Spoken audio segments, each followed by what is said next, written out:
ஐயா, எங்களுக்கு ஃப்ரீ பஸ்ஸே வேணாங்க ஐயா. ஆம்பளைகளுக்கும் வேண்டாம், பொம்பளைகளுக்கும் வேணாம். ஃப்ரீ பஸ் கொடுத்து நாங்கள் என்னங்க ஐயா பண்ண போகிறோம்? முடியாதவங்களுக்கு கொடுங்க, குழந்தைகளுக்கு பாஸ் கொடுங்க, ஊனமுற்றவர்களுக்கு கொடுங்க, வயசான பெரியவங்களுக்கு கொடுங்க. யாருக்கு தேவையோ அவங்களுக்கு கொடுங்க ஐயா. எல்லாம் பயனுள்ளதாக இருக்கட்டும். கவர்மெண்ட்டுக்கு தினசரி வருமானம் வர டிபார்ட்மெண்ட்டே டிரான்ஸ்போர்ட் டிபார்ட்மெண்ட்டு தான். அதை ஃப்ரீயாக ஓட்டி கவர்மெண்ட் எப்படிங்க ஐயா நடத்துறது? நம்மளுக்கு எதுக்கு ஃப்ரீ பஸ்ஸு?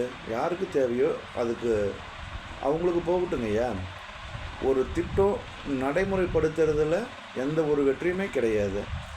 அந்த திட்டம் யாருக்கு தேவையோ தேவையானவங்களுக்கு தேவையான நேரத்தில் சரியாக கொண்டு போய் சேர்க்கறதுல தான் அந்த திட்டத்தோட முழு வெற்றியும் இருக்குது. அதனால் இந்த ஃப்ரீ பஸ்ஸு அப்படிங்கிறதே வேணாம். கவர்மெண்ட்டுக்கு வருமானம் வரட்டும். அந்த வருமானத்தினால எங்களுக்கு விலைவாசியை குறைங்க, அதே போதும்.